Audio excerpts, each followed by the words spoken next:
Well, look, she loved him. I believe that.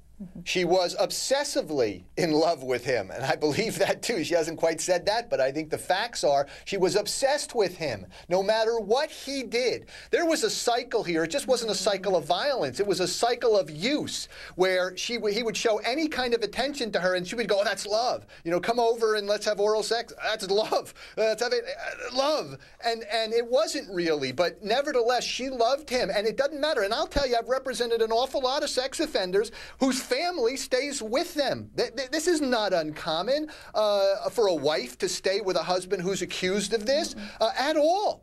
If you love somebody, you sometimes deal with what their faults are. That's kind of what love is. In her case, it's an obsessive love where he never showed it in return, really. He just kind of used her. But it's not that unusual, and it doesn't take domestic violence. That's not necessarily explanation, just obsessive love. And Monica, there's the word from Jeff that the prosecutor wants in this courtroom: obsession.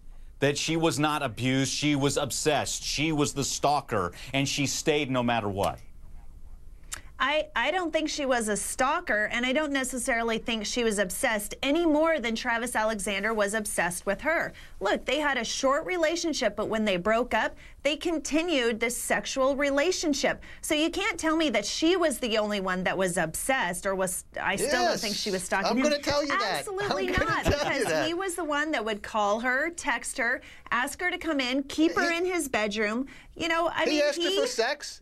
She said yes. So he obviously liked her. He liked the sex. Oh, he liked the sex. I think he liked the relationship as much as she did. Maybe for different reasons, but I do think that he was the same obsessive level as she was. Well, then she didn't always show up. She slashed his tires. How She you showed up at his house at 4 o'clock. Yeah, how you can explain her crawling through the doggy door and slashing the tires? Maybe, that's where you get into stalking. Maybe we will hear. That's right.